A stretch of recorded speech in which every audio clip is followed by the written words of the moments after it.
पप्पू जी उधर से सुबह का समय था, मुँह कान ढके हुए 2-4-5 आदमी से मैक्सी से आए, लगा दिए। हम लोगों को बोले कि चलिए, हम लोग के चलिए। लेकिन जो आपराधिक जो एक मामला दर्ज है ये वो नहीं है, वो नहीं। मुख्य अतिथि मेरे शादी में थी, मेरे तीनों बच्चिया के शादी में भी मुख्य अतिथि थी। एक में वो नहीं आ सकी थी तो बेचारी रंजिता को भेज दिया। नहीं तो एक चीज है कि आप देख रहे हैं कि वो बीमार ही नहीं, सीरियस अस्वस्थ है। हाँ, बिल्कुल, बिल्कुल। और उस अस्वस्थ अवस्था में भी लोगों की सेवा की भावना है। और कोर्ट में तो हम 2 बार लिख करके दे दिए। इसके बाद भी ये मामला उठता है और पप्पू यादव को गिरफ्तार कर लिया जाता है। न्यायिक मामला है, इस संबंध में तो कहते हैं चूंकि माननीय न्यायालय की मामला है, उस संबंध में हम क्या कह सकते हैं। हाँ, लेकिन आपकी ओर से पूरा क्लीन? हाँ, मेरे तरफ से कोई शिकायत नहीं है। कोई शिकायत नहीं है, पूरा क्लीन। नमस्कार, भारत लाइव भी देख रहे हैं आप। भारत लाइव की टीम लगातार क्षेत्र का दौरा कर रही है और क्षेत्र का दौरा करने के साथ ही अब जो है मधेपुरा जिले के ही मुरलीग्राम गांव में पहुंच गई है। माफ कीजिएगा, मुरलीगंज गांव है, पीछे बोर्ड भी लगा हुआ है। आपको बता दें कि ये मुरलीगंज क्यों खास है। दरअसल पप्पू यादव जी जो जाप के राष्ट्रीय अध्यक्ष हैं, पूर्व सांसद रह चुके हैं, उनकी गिरफ्तारी हुई है। और ऐसे में जिस केस में गिरफ्तारी हुई है उसका तार मुरलीगंज से जुड़ता है। मुरलीगंज जो गांव है ये आपको मधेपुरा जिला में पड़ता है। तो चलते हैं मुरलीगंज गांव के भीतर और क्या है उस केस की हकीकत और उससे जुड़े हुए जो लोग हैं उनसे हम बातचीत करेंगे। भारत लाइव की टीम बातचीत करेगी और पूरी जो सच्चाई है दूध का दूध पानी का पानी करके आपके सामने लाएंगे। चलिए चलते। नमस्कार, भारत लाइव देख रहे हैं। भारत लाइव की टीम पूरे मामले की जांच पड़ताल करते हुए, छानबीन करते हुए मधेपुरा जिले के मुरलीगंज गांव में पहुंच गई है। पप्पू यादव जी जो अपनी पार्टी जाप यानी कि जन अधिकार पार्टी के राष्ट्रीय अध्यक्ष हैं और अलग अलग मामलों में हमेशा मीडिया की सुर्खियों में बने रहते हैं। ऐसे में एक बार फिर से पप्पू यादव जी मीडिया की सुर्खियों में बने हुए। दरअसल पप्पू यादव जी गिरफ्तार हो गए हैं, न्यायिक हिरासत में है। ऐसे में पूरे मामले की, जिस मामले के अंतर्गत उन्हें गिरफ्तार किया गया है, उसका तार मधेपुरा के मुरलीगंज गांव से जुड़ता है। अभी हमारे साथ उमाशंकर यादव जी मौजूद हैं, हम उनसे ही बात करेंगे। सबसे पहले तो आपका स्वागत है। दरअसल हम ये जानना चाहेंगे कि पूरा मामला है क्या। दरअसल देखिए, सबसे पहले मामला है कि बहुत रोज पहले, 32 साल पहले हम लोगों के बीच में संबंध सब रोज अच्छा रहा है। 2-4 रोज के लिए कुछ लोग गलतफहमी में दोनों आदमी को भड़का दिया था। उसमें थोड़ा बहुत नोच हुई थी। उसके बाद फिर जो है कंप्रोमाइज हो गया। उसी समय में ही कंप्रोमाइज हो गया। हम थे और राम कुमार जी थे, दोनों आदमी मिल चौक पर खड़ा थे। तो पप्पू जी उधर से सुबह का समय था, मुँह कान ढके हुए 2-4-5 आदमी से मैक्सी से आए, लगा दिए। हम लोगों को बोले कि चलिए, हम लोग के चलिए। हम लोग भी बैठ गए। तो हम लोग बातचीत के लिए चले गए केपी कॉलेज। इसी बीच में हम लोगों के आदमी कुछ थे, शैलेंद्र जी, उनको शक हो गया कि इन लोगों को किडनैप कर लिया है, कहीं मार नहीं दे। उन्होंने किडनैपिंग केस कर दिया। फिर शाम में जब लौटे तो पता चला कि ऐसी बात हो गई। तो उसके बाद हम लोगों ने कोर्ट में कंप्रोमाइज के लिए दिया, जो अभी तक 2-3 लगा हुआ है कोर्ट में कंप्रोमाइज। लेकिन अब न्यायालय की मामला थी, उसमें पप्पू जी को बहस करवाना था, उपस्थित होना था, नहीं उपस्थित हुए। शायद इसी वजह से जो भी गड़बड़ी हो, तो न्यायालय की मामला है। अच्छा, लेकिन अभी आप 1-2 बात बताए हैं, आप आराम से हमें बताइए कि याद करके भी बताइए। जो अभी आप कह रहे हैं कि वहाँ जो है अपहरण नहीं हुआ था, वो मामला जो है पेचीदा हो गया था, लोगों को शंका हो गई थी आपके लोगों की। क्या ये बात सही है? हाँ, ये बात सही है। अपहरण नहीं किया गया था? नहीं, अपहरण क्यों नहीं किया। देखिए, जब भी अपहरण किया जाता है, जैसा अपहरण की पृष्ठभूमि होती है, उसमें फिरौती वगैरह की मांग की जाती है। उस समय में कुछ हुआ था? चूंकि हम लोग दोस्त थे ना, दोनों आदमी दोस्त थे। हाँ, अच्छे दोस्त थे, बहुत अच्छे दोस्त थे। वो हाफ पैंट पहनते थे उस समय से लेकर आज तक। अच्छा, एक ही संबंध है हम लोगों का जो पहले था।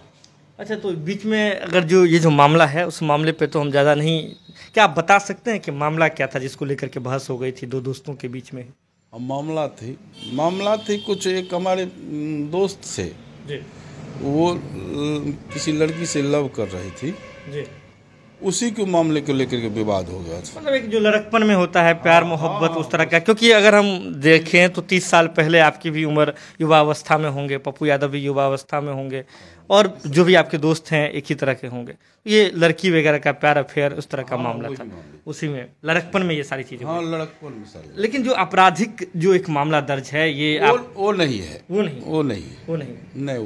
इसके बाद देखिए एक और जो जरूरी बात है कि ये बातें अभी सोशल मीडिया में तैर रही है कि आपकी पुत्री की शादी में वो आए थे। पुत्री की ही शादी में नहीं आए थे, मेरे शादी में भी मुख्य अतिथि वही थे। मतलब इस केस के बाद आपकी शादी हुई थी? हाँ। अच्छा, केस के बाद इनकी शादी हुई थी और उसमें भी मुख्य अतिथि थे, आपके दोस्त हैं? हाँ, अब भी दोस्त हैं? हाँ, अब भी है, उस समय भी थे। पारिवारिक संबंध बहुत अच्छा है उनसे, या उसका मेरा उससे। हमारे मुख्य अतिथि मेरे शादी में थी, मेरे तीनों बच्चिया के शादी में भी मुख्य अतिथि थी। एक में वो नहीं आ सकी थी तो बेचारी रंजिता को भेज दिया था। रंजिता आई थी जी। तो मतलब इस तरह का रिलेशन है, सब कुछ सही है, यानी कि आपराधिक छवि वाली जो बात है वो नहीं है, नकार रहे हैं। हाँ, वो नकार।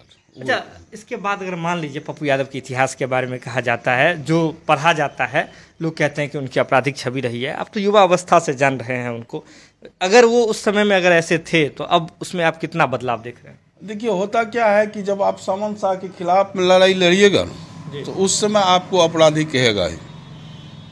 तो हम लोग बचपन से ही कुछ सामंत शाह लोग जो थे उनके खिलाफ में जंग लड़ते थे। अच्छा, तो वो लोग कहीं ना कहीं हम लोग को फंसाते रहता था। अच्छा, मतलब जो समाज में जो अलग अलग नीतियां हैं, जो उस तरह के लोग थे, उसके खिलाफ, सामंतवादियों के खिलाफ आपकी लड़ाई? हाँ, हम लोग उसके खिलाफ लड़ाई, और उसके लिए आपको ऐसा तमगा दे दिया जाता है पप्पू यादव? हाँ, बस आज तक बेचारा वही किया है।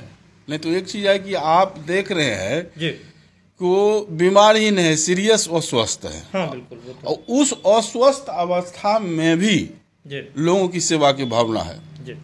तो ये बचपन जो पैदा होता है माँ बाप वहीं से होता है, ये बाद में थोड़े बनता है। जब आपने माँ बाप की बात कही तो जैसा कि हमने इतिहास खंगाला है उनके पिताजी भी गांव के मुखिया रह चुके हैं, बड़े जमींदार थे। उनके दादाजी भी जमींदार थे, मुखिया 20 साल तक रहे थे।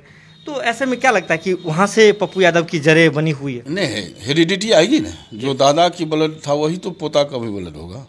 समाज सेवा वहीं से आई है? समाज सेवा वहीं। आप मानते हैं कि पप्पू यादव जी सामाजिक व्यक्ति हैं? हाँ, सामाजिक व्यक्ति मानते हैं कि जब साथे रहे हैं भर जिंदगी, अभी तक साथे हैं, तो हम तो जानते हैं। तो ऐसे मामले को अभी आपको क्या लगता है, जो कि जैसे 30 साल से अधिक का समय हो गया, इस मामले को अचानक से जब कोरोना काल में पप्पू यादव जी, जैसा कि आप भी कह रहे हैं कि समाज सेवी हैं, घर से बाहर निकल के लोगों की मदद कर रहे थे, समाज सेवा कर रहे थे, और ऐसे में अचानक से उस मामले को उठाया जाता है, उसी केस को आपने कोर्ट में तो सेटलमेंट कर लिया था? हाँ, कोर्ट में तो हम 2 बार लिख करके दे दिए। हाँ, इसके बाद भी ये मामला उठता है और पप्पू यादव को गिरफ्तार कर लिया जाता है। न्यायिक मामला है, इस संबंध में तो चाहते हैं, चूंकि माननीय न्यायालय है, न्यायालय की मामला है, उस संबंध में हम क्या कह सकते हैं। हाँ, लेकिन आपकी ओर से पूरा क्लीन चिट है? हाँ, मेरे तरफ से कोई शिकायत नहीं है। कोई शिकायत नहीं है, पूरा क्लीन चिट है? पूरा क्लीन। अच्छा, आपको क्या लगता है, अगर हम राजनीतिक परिस्थिति की बात करें, वो तो राजनेता हैं, और जो बिहार में अभी कंडीशन है, चाहे पप्पू यादव जी जिस प्रकार से राजीव प्रताप रूढ़ी का जो एम्बुलेंस कांड वाला हुआ था, इसके बाद जो अचानक से उनकी गिरफ्तारी हुई है, इस मामले में जिस मामले में आपने क्लीन चिट दे दी थी, तो आपको क्या लगता है इसमें क्या सरकारी या फिर राजनीतिक साजिश आपको दिख रहा है? राजनीतिक साजिश तो ही तो आम पब्लिक देख रही है जी, क्योंकि उनका गाड़ी पकड़ाया, उसके बाद इसको अरेस्ट किया गया है जी।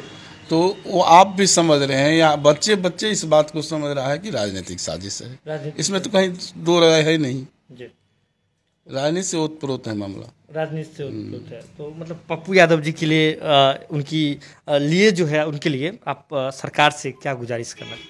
सरकार से गुजारिश करेंगे, न्यायालय से गुजारिश करेंगे, इस परिस्थिति में उनको जो है कम से कम रिहा कर दिया जाए, ताकि वो अस्वस्थ है ना जी, उनको रिहा कर दिया जाए। इस क्षेत्र की बात करें तो क्षेत्र में पप्पू यादव जी की, जैसे हमने लोगों से बात की, तो सभी उनको एक समाज सेवी के रूप में देखते हैं, अपने क्षेत्र का बेटा के रूप में, एक ऐसा बेटा जो सुयोग्य है, लोगों के लिए हमेशा खड़ा होता है, उसके रूप में जानते हैं, इस छवि के रूप में। क्या इन सभी छवि पर आप मुहर लगा रहे हैं?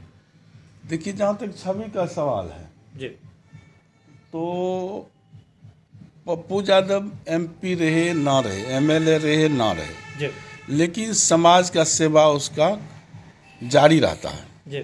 सब रोज कोई पद पर रहे नहीं रहे, निरंतर वो समाज के बीच में अपना समय देता है, सुख दुख में साथ रहता है। यही से अंदाज कर सकते हैं। देखिए, अभी हमारे साथ उमा शंकर यादव जी मौजूद हैं, मुरलीगंज निवासी हैं, और इन्हीं के अपहरण के मामले में जो एक केस था जो बहुत साल पुराना है, 32 साल पुराना केस है। इस मामले में पप्पू यादव की अभी गिरफ्तारी हुई है, जबकि इनकी ओर से जो है क्लीन चिट दे दिया गया था उसी समय में, और इनका साफ तौर पर कहना है कि शक के आधार पर इनके लोगों ने कर दिया था, जिसके बारे में उन्होंने उसी समय तत्काल जो है न्यायालय को इस मामले से अवगत करा दिया था, और जाकर के 2 बार उन्होंने कोर्ट में भी इस बात की जानकारी दे दी है। इनका यह भी मानना है कि यह पूरा मामला जो है राजनीति से ओतप्रोत है, और पप्पू यादव जी बेहद सामाजिक व्यक्ति हैं। इस क्षेत्र में जब भी मतलब वो चाहे सांसद रहे या न रहे, गरीब गुरुओं की आवाज़ बनते रहे हैं, सभी के लिए वो हमेशा खड़े होते रहे हैं, और इन्होंने सीधे तौर पर सरकार से गुजारिश भी किया है कि राजनीति को इतर रख करके पप्पू यादव जी को जो है क्या करना चाहिए सर? रिहा कर देनी चाहिए, रिहा कर देनी इस अवस्था में। जुड़े रहें भारत लाइव के साथ। भारत लाइव की टीम आपके लिए पूरा मेहनत कर रही है, सुदूर गांव में पहुंच करके, कोविड काल में पहुंच करके आपके लिए जो है खबरें ला रही है, और जो सच्चाई है, जो बात मीडिया में तैरती है और जो बातें चल रही है, तो आपको दूध का दूध और पानी का पानी हो गया होगा। आप भी समझ गए होंगे कि ये मामला किस चीज़ से जुड़ा हुआ है, इस पूरे मामले की तार कहाँ से जुड़ी हुई है। अगर आपने इस वीडियो को देख लिया तो ज़रूरत है इसे शेयर करने की। शेयर कीजिए, हमारे चैनल को सब्सक्राइब कीजिए, और हमारा मनोबल यूँ ही बढ़ाते रहिए। जुड़े रहें भारत लाइव के साथ, खबरों का सिलसिला लगातार जारी है। बहुत बहुत धन्यवाद। अगर ये वीडियो पसंद आई और वह बिहार के राजनीति और बिहारियत से सरोकार रखेनी तो सब्सक्राइब बटन दबा के चैनल के सब्सक्राइब कर ली। ओजे एगो घंटी बा, ओकरा बटन दबा देला से कुल सटीक और मारक खबर रुआ मुफ्त में मिल जाई। अगर रुआ पत्रकारिता के हमनी के नया प्रयोग में सहयोग कर चाहतानी तो ज्वाइन बटन दबा दी। पेटीएम नंबर नोट कर ली 9386816700। धन्यवाद।